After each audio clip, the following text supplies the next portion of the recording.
चलिए गाइस बात करते हैं garden rich ship builder limited की और कोचिंग शिपयार्ड की।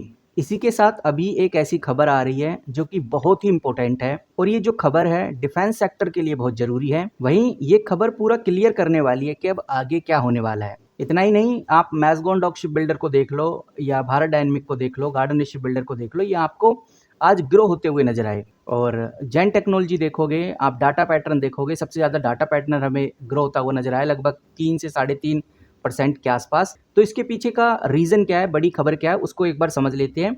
उसके बाद हम कोचिंग शिपयार्ड के क्वार्टरली रिजल्ट के बारे में डिस्कस करेंगे और गार्डन शिप बिल्डर को लेकर भी जो अपडेट आ रही है उस पर भी नजर डालेंगे। हम ये बात बहुत अच्छे से जानते हैं कि राजनाथ सिंह हैं कौन और राजनाथ सिंह ने 10 अगस्त को क्या अनाउंस किया था। 10 अगस्त 2025 को मैं आपको रिकॉल कराना चाहूँगा कि राजनाथ सिंह ने बोला कि हमारा जो डिफेंस प्रोडक्शन है अभी के टाइम पे अगर चेक किया जाए तो लगभग 1.5 लाख करोड़ तक पहुंच गया है। इतना ही नहीं, उन्होंने एक्सपोर्ट को लेकर भी बात कही है। इंडिया का एक्सपोर्ट लगभग 23,000 करोड़ तक पहुंच गया है। ये ग्रोथ पब्लिक और प्राइवेट सेक्टर का कंट्रीब्यूशन है, यानी कि दोनों को मिलाकर है। और अगर मैं इनमें से कोई भी एक आर्टिकल खोल के आपको दिखाता हूँ, जैसे CNBC TV 18 का आर्टिकल है, और यहाँ पे आपको ये भी देखने को मिलेगा कि जो पब्लिक सेक्टर है उससे तो 77% की ग्रोथ हुई है, यानी कि PSU कंपनी ने अच्छी ग्रोथ करी है। और जो प्राइवेट सेक्टर्स हैं, प्राइवेट सेक्टर ने भी 23% की ग्रोथ कराई है, जिसमें शिप बिल्डिंग कंपनीज का नाम भी काफ़ी ज़्यादा आ रहा है, चाहे वो GRSE हो यानी गार्डन रिच शिप बिल्डर की बात क्यों ना हो, और चाहे वो कोचिंग शिपयार्ड की बात क्यों ना हो। Garden rich ship builder, coaching shipyard का एक बड़ा रोल है, मैसगॉन डॉक शिप बिल्डर का भी एक बड़ा रोल है इस ग्रोथ के पीछे। अब यहाँ पर आप GRSE यानी कि गार्डन रिच शिप बिल्डर को तो जानते हो अच्छे से कि ये जो कंपनी है ये एक की डिफेंस PSU कंपनी है जो इंडियन नेवी के लिए वॉरशिप बनाता है। इतना ही नहीं, गार्डन रिच शिप बिल्डर ने ये भी बोल दिया है कि हमारा जो P-70 अल्फा प्रोजेक्ट है जिसमें हम 3 एडवांस वॉरशिप बना रहे हैं, उसकी डिलीवरी भी इसी अगस्त 2025 से शुरू हो जाएगी। और जब ये खबर और ये अपडेट आएगी तो गार्डन रिच शिप बिल्डर में हमें फिर से पॉजिटिव माहौल देखने को मिलेगा। इतना ही नहीं, जो गवर्नमेंट है यानी इंडियन गवर्नमेंट है उसका भी एक फोकस है कि हमको अब इंडिजीनियस प्रोडक्ट्स के ऊपर ही काम करना है, यानी कि जो भी इक्विपमेंट होंगे, जो भी टेक्नोलॉजी होगी वो इंडिया की ही होनी चाहिए। और अगर आप गार्डन रिच बिल्डर के प्राइस को देखोगे तो आपको नजर आएगा कि भाई 5 सालों में ये लगभग 1000% की ग्रोथ दे चुका है और काफ़ी अप एंड डाउन्स होने के बावजूद भी एक अच्छी ग्रोथ में रहा है। तो गार्डन रिच बिल्डर को लेकर तो माहौल अभी भी पॉजिटिव बना हुआ है और क्वार्टरली रिजल्ट्स ने और भी पॉजिटिव माहौल क्रिएट किया। मैं ऑलरेडी गार्डन रिच बिल्डर के क्वार्टरली रिजल्ट के बारे में डिस्कस कर चुका हूँ। नाउ गाइज, अब हम बात करते हैं कोचिंग शिपयार्ड की। सब जानते हैं कि भाई कल यानी कि 12 अगस्त को हमें कंपनी के क्वार्टरली रिजल्ट देखने को मिलेंगे और हर किसी की नज़र अब कोचिंग शिपयार्ड पर रहने वाली है। कोचिंग शिपयार्ड एक ऐसी कंपनी है जो डिफेंस में तो है, डिफेंस के लिए तो शिप बनाती है, प्रोडक्ट बनाती ही है, लेकिन ये कंपनी डिफेंस के साथ साथ कॉमर्शियल शिप भी बनाती है। इसीलिए कोचिंग शिपयार्ड का जो बिजनेस मॉडल है वो धीरे धीरे बढ़ता जा रहा है। और यही रीज़न है कि कोचिंग शिपयार्ड की अगर आप ऑर्डर बुक चेक करोगे तो 22,000 करोड़ का ऑर्डर अभी भी पड़ा हुआ है। अगर हम जून 2025 का डेटा उठाकर देखें तो जून 2025 और अब चल रहा है अगस्त, तो लगभग 2 महीने और हो गए हैं, तो इन 2 महीनों के बिटवीन में भी कुछ ऑर्डर्स आए होंगे। बट अगर हम जून का ही पकड़ के चलें तब भी ये ऑर्डर बुक काफ़ी बड़ा है, लगभग 22,000 करोड़ एक बड़ा नंबर होता है।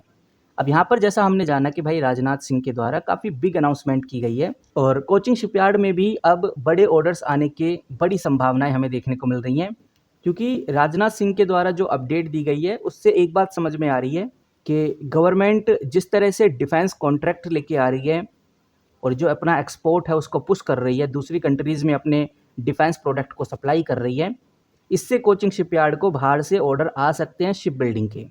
इतना ही नहीं, इससे पहले हमने ये भी देखा था कि जो कोचिंग शिपयार्ड है इसने रिसेंट में एक बड़ी पार्टनरशिप भी करी है और ये जो पार्टनरशिप है ये ड्राई डॉक के लिए कंपनी ने की है।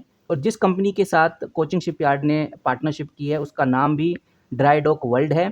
ड्राई डॉक वर्ल्ड लिमिटेड के साथ इस कंपनी ने जब से पार्टनरशिप की है तो इसकी जो कैपेबिलिटी है वो भी काफ़ी ज़्यादा बूस्ट हुई है, बिकॉज ड्राई डॉक वर्ल्ड काफ़ी पॉपुलर, काफ़ी जानी मानी कंपनी है। तो अभी तक तो फिलहाल यही अपडेट है कोचिंग शिपयार्ड को लेकर। और अगर ओवरऑल देखा जाए तो गार्डन शिप बिल्डर और कोचिंग शिपयार्ड दोनों कंपनीज में एक पॉजिटिव इंटरेस्ट हमें देखने को मिल रहा है, क्योंकि मार्केट में अभी डिफेंस सेक्टर को लेकर एक ग्रोथ स्टोरी डेवलप की जा रही है, जिसकी वजह से डिफेंस सेक्टर हमें फिर से एक्टिव होता हुआ नजर आने वाला है। वहीं आपने नोटिस भी किया होगा कि आज के दिन जो कोचिंग शिपयार्ड है 0.88% के आसपास इंक्रीज हुआ, यानी हलचल पॉजिटिव रही और जो कोचिंग शिपयार्ड है वो भी आज 1.28% के आसपास ग्रो होता हुआ नजर आया। बाकी गाइस कंपनी के लेटेस्ट क्वार्टरली रिजल्ट की अगर हम बात करें तो कंपनी ने अपने पिछले क्वार्टर में अच्छी तेजी दिखाई थी। मार्च 2025 के क्वार्टर की अगर हम डिस्कशन करें तो जहां पर कंपनी ने अपने नेट प्रॉफिट को 285 करोड़ कर लिया। कह सकते हैं कि 27% के आसपास की प्रॉफिट ग्रोथ रखी क्वार्टर ऑन क्वार्टर बेसिस पे चेक करें।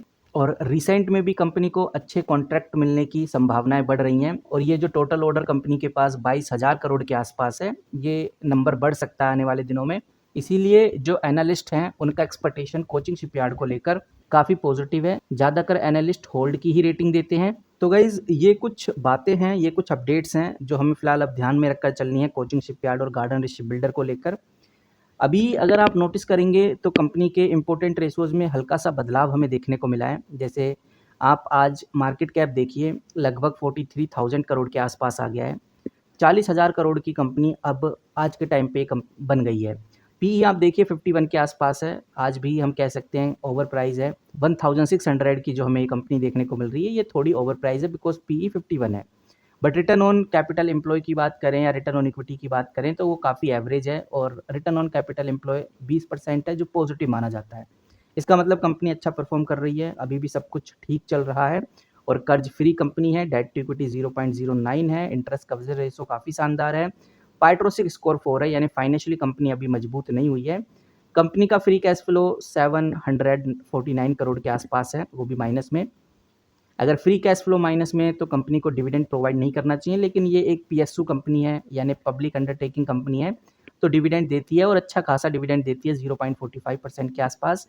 कहने का मतलब ये है कि फ्री कैश फ्लो नेगेटिव होने के बावजूद भी अगर कंपनी डिविडेंड दे रही है तो ये एक काफ़ी पॉजिटिव बात है। लेकिन अगर इसको थोड़ा गहराई से समझें तो कहीं ना कहीं ये एक चिंता का विषय भी है, क्योंकि जहाँ से कंपनी को डिविडेंड देना चाहिए यानी फ्री कैश फ्लो से कंपनी को डिविडेंड पे आउट करना चाहिए, बट फ्री कैश फ्लो तो खुद माइनस में चल रहा है, वो भी 749 करोड़। और अगर कंपनी डिविडेंड दे रही है तो ये कंपनी अपने एसेट्स में से या अपने अर्जेंट प्रॉफिट्स में से ही निकाल कर दे रही है। बाकी अब देखते हैं कि भाई आगे क्या सिनेरियो देखने को मिलता है। क्वार्टरली रिजल्ट जैसे ही आएंगे सबसे पहले आपको इस चैनल पे देखने को मिलेंगे, इसलिए इस चैनल को सब्सक्राइब करके रख लीजिए ताकि आपसे कोई भी अपडेट मिस ना हो सके। मिलते हैं किसी नई वीडियो के साथ, तब तक के लिए take care and good bye.